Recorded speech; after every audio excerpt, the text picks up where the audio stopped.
Okay, Flo here again. So I'm gonna try to get back across this log bridge. This will be my third time. I found this decent stick here. Hopefully it's good enough. It did help quite a bit on my way back over here, but I'm gonna have to make a few more trips. One more across each way after this one to get my tripod after I'm done. So it's a lot of walking across this thing. This time I have to use my left hand, which doesn't feel quite as natural, but hopefully it'll be fine.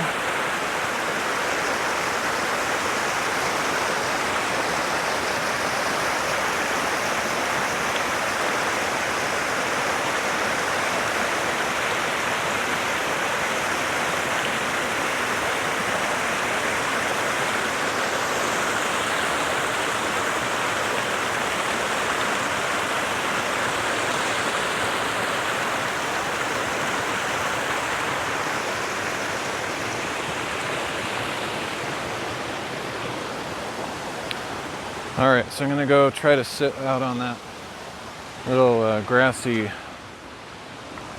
spot over there, do another reading. So unfortunately all of these are not actual live streams because the signal here is not good enough, but didn't want to miss the opportunity to stream in these awesome spots, so okay. Really nice place. Right here should be pretty stable.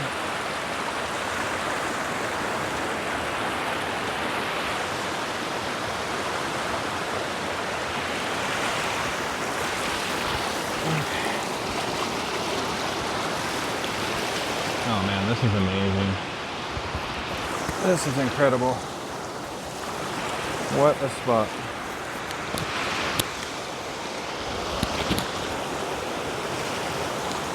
Wow, this is awesome. Probably be even better if I had my camera over on the other side somehow, but not sure how I would get over there. This will work.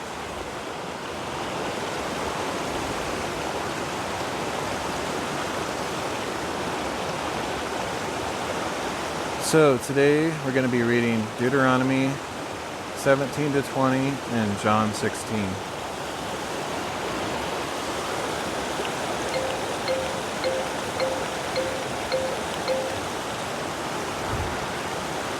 Guess I should take a drink. Might get most of my reading done early, and then I might just be able to sort of hike or something.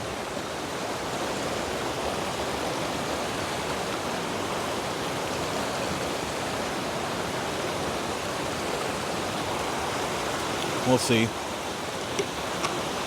I might just do the readings here at the river and then go home. I don't know.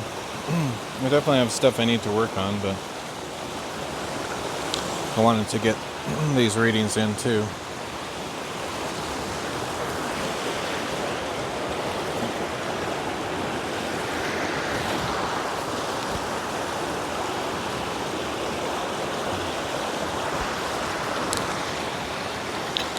I don't really know where to put this. Somewhere that's close to my mouth is ideal.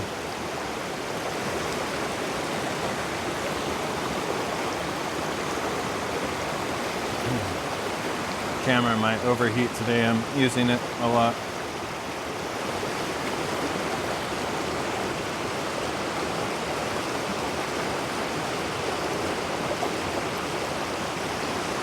Deuteronomy chapter 17. You shall not sacrifice to the Lord your God an ox or a sheep with any defect or serious flaw, for that is detestable to the Lord your God. Oh shoot, I just realized I didn't record this. I didn't record the last one either, I don't think. Start over. Now it's recording locally. It's hard for me to remember that.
Deuteronomy chapter 17.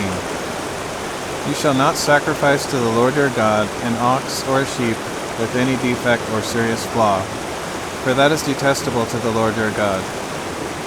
If a man or woman among you in one of the towns that the Lord your God gives you is found doing evil in the sight of the Lord your God by transgressing his covenant and going to worship other gods, bowing down to them or to the sun or moon or any of the host of heaven, which I have forbidden, and if it is reported and you hear about it, you must investigate it thoroughly. If the report is true and such an abomination has happened in Israel, you must bring out to your gates the man or woman who has done this evil thing, and you must stone that person to death. On the testimony of 2 or 3 witnesses, a man shall be put to death, but he shall not be executed on the testimony of a lone witness. The hands of the witnesses shall be the first in putting him to death, and after that the hands of all the people. So you must purge the evil from among you. If a case is too difficult for you to judge, whether the controversy within your gates is regarding bloodshed, lawsuits, or assaults, you must go up to the place the Lord your God will choose. You are to go to the Levitical priests and to the judge who presides at that time. Inquire of them, and they will give you a verdict in the case. You must abide by the verdict they give you at the place the Lord will choose. Be careful to do everything they instruct you, according to the terms of law they give and the verdict they proclaim. Do not turn aside to the right or to the left from the decision they declare to you. But the man who acts presumptuously, refusing to listen either to the priest, who stands there to serve the Lord your God, or to the judge, must be put to death. You must purge the evil from Israel. Then all the people will hear and be afraid, and will no longer behave arrogantly. When you enter the land that the Lord your God is giving you, and have taken possession of it and settled in it, and you say, Let us set a king over us like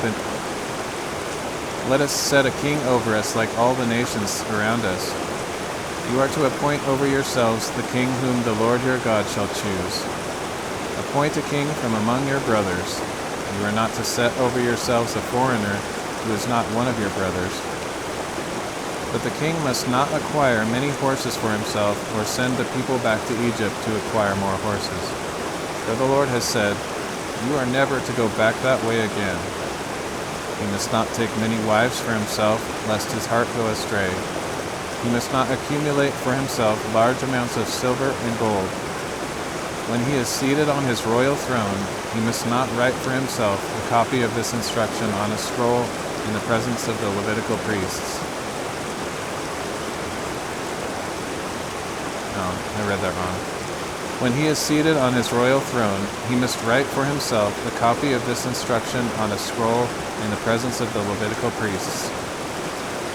It is to remain with him, and he is to read from it all the days of his life, so that he may learn to fear the Lord his God by carefully observing all the words of this instruction and these statutes. Then his heart will not be exalted above his countrymen, and he will not turn aside from the commandment, to the right or to the left, in order that he and his sons may reign many years over his kingdom in Israel.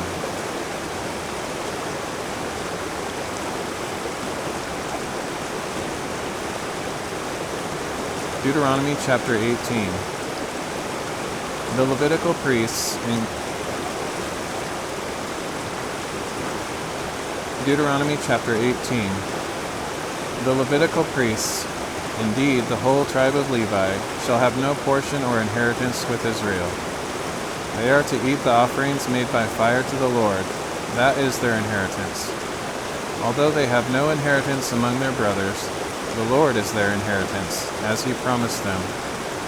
This shall be the priest's share from the people who offer a sacrifice, whether a bull or a sheep.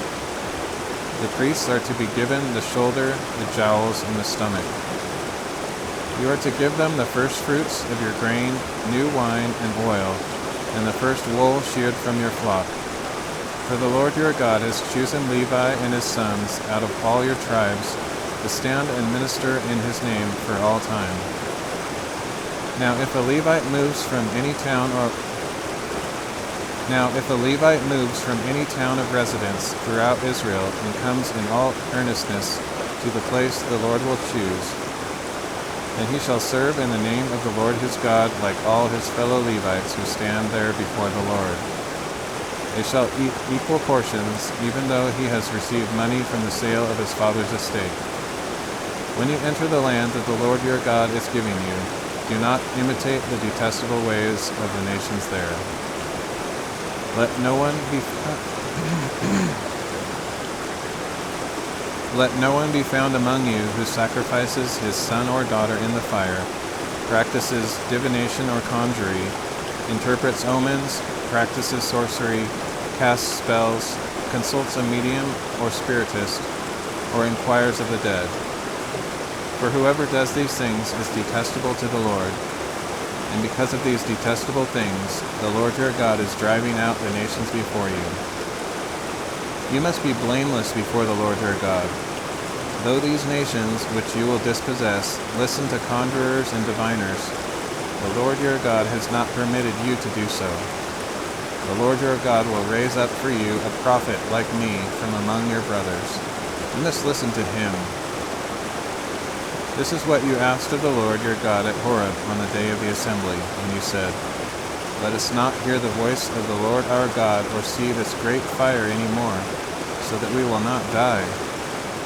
And the Lord said to me, They have spoken well. I will raise up for them a prophet like you from among their brothers. I will put my words in his mouth, and he will tell them everything I command him. And I will hold accountable anyone who does not listen to my words that the prophet speaks in my name. But if any prophet dares to speak a message in my name that I have not commanded him to speak, or to speak in the name of other gods, that prophet must be put to death. You may ask in your heart, how can we recognize a message that the Lord has not spoken? When a prophet speaks in the name of the Lord, and the message does not come to pass or come true, that is a message the Lord has not spoken. The prophet has spoken presumptuously. Do not be afraid of him.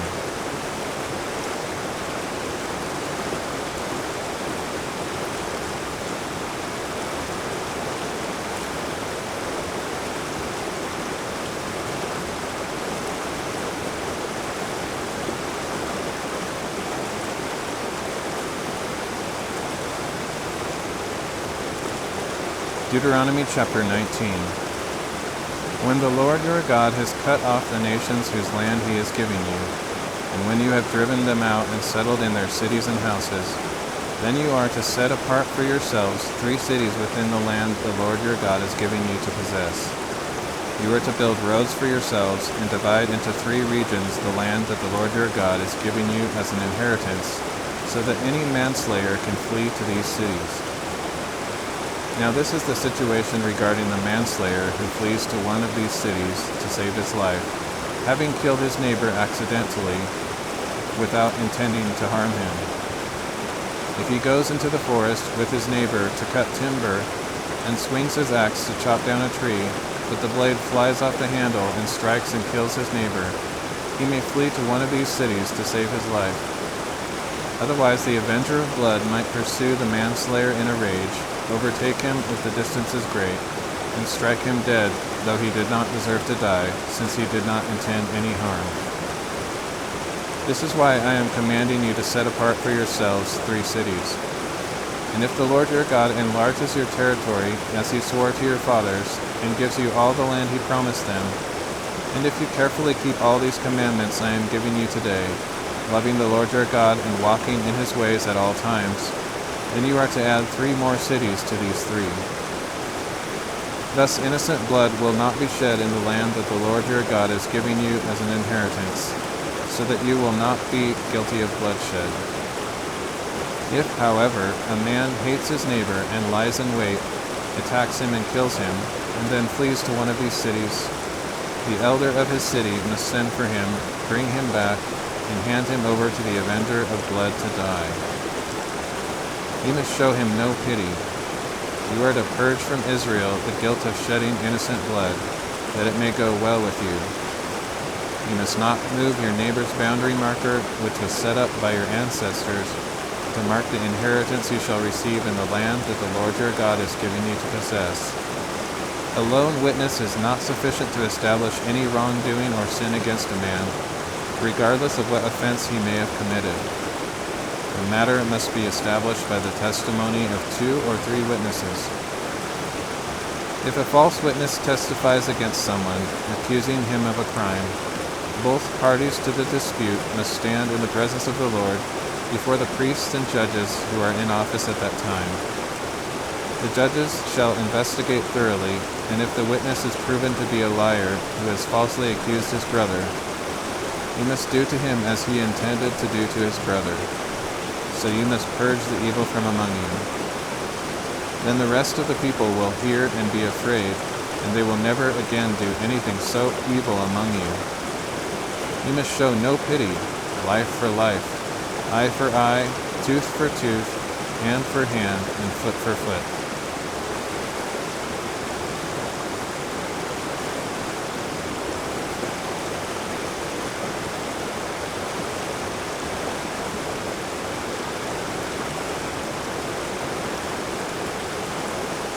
Deuteronomy chapter 20. When you go out to war against your enemies and see horses, chariots, and an army larger than yours, do not be afraid of them, for the Lord your God, who brought you out of the land of Egypt, is with you.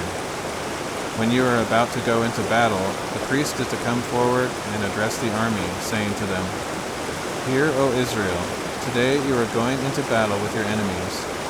Do not be faint-hearted or afraid. Do not be alarmed or terrified because of them.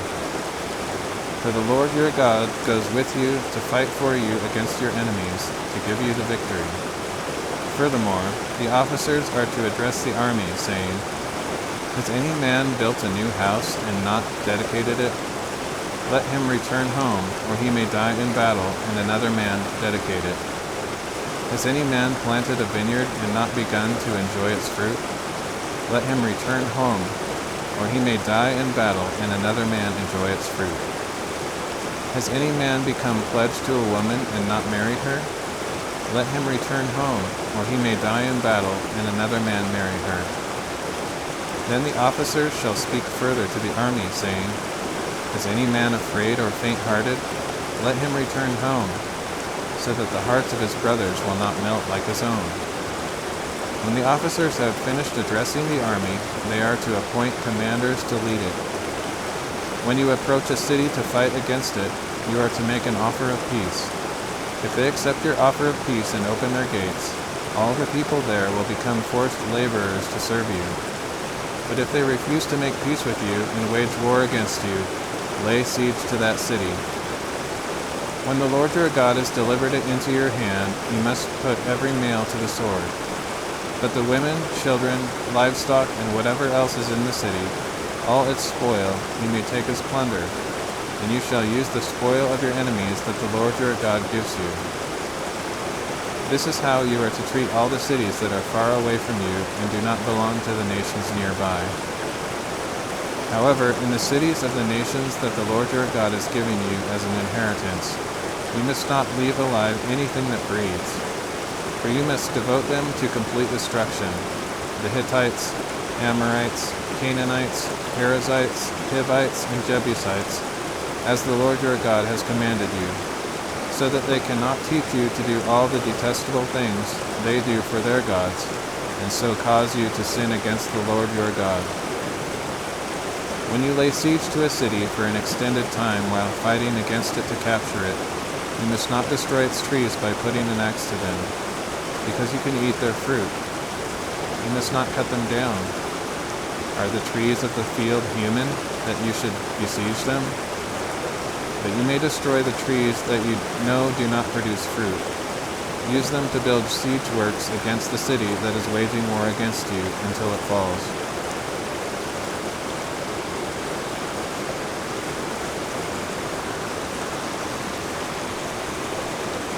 All right, one more chapter.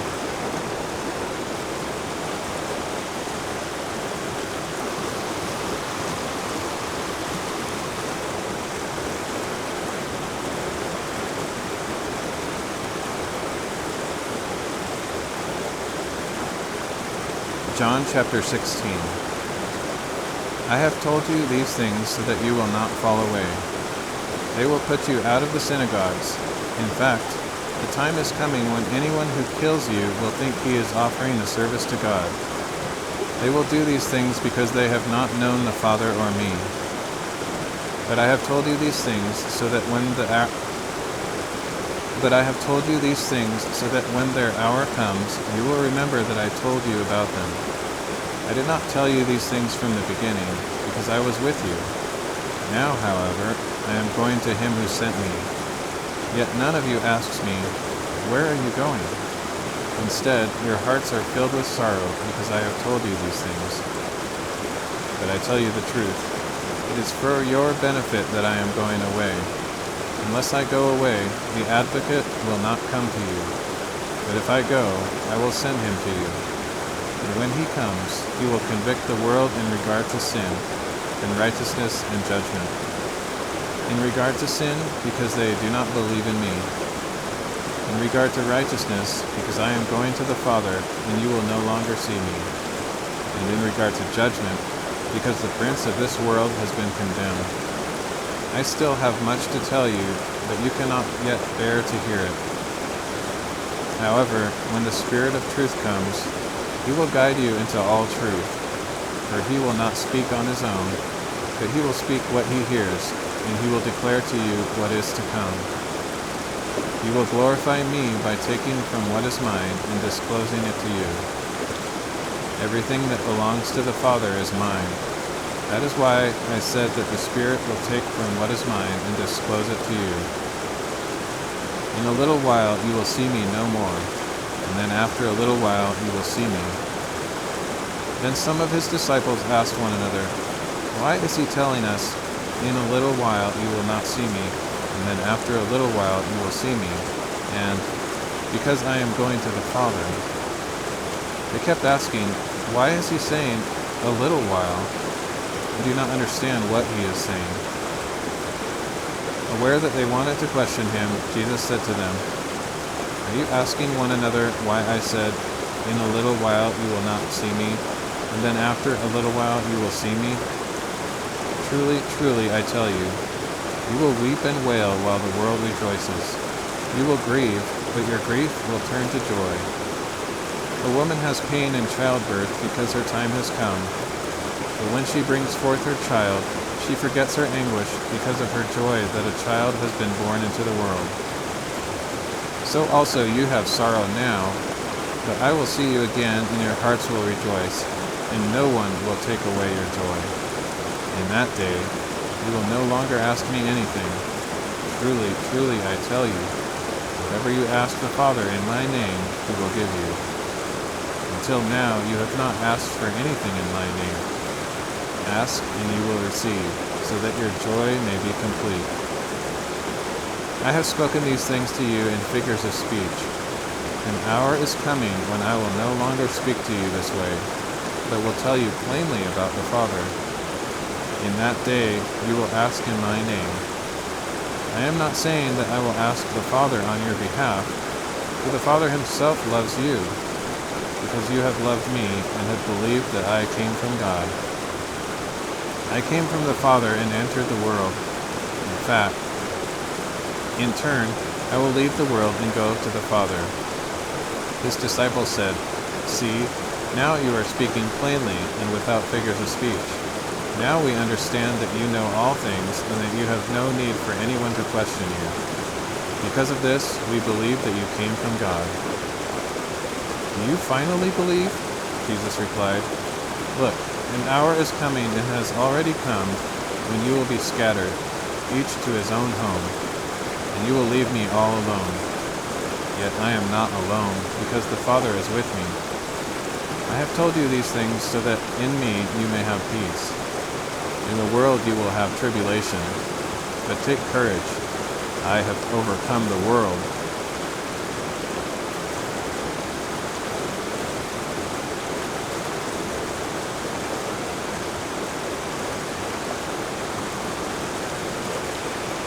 All right.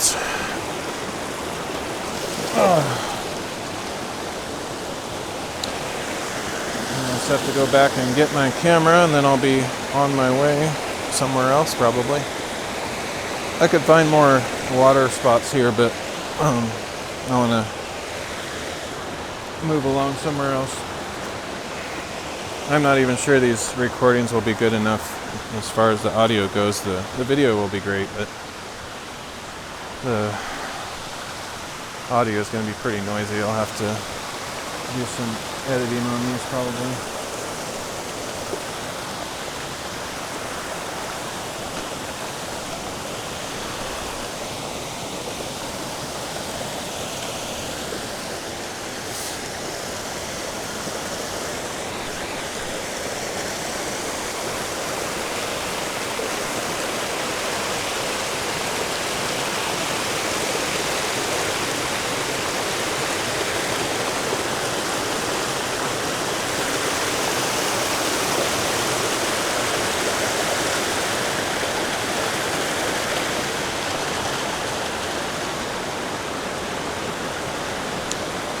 Thankfully this log, it seems to be pretty sturdy. I mean, it might break on the last time over, but I've gone over it quite a few times already, so I feel pretty good about it.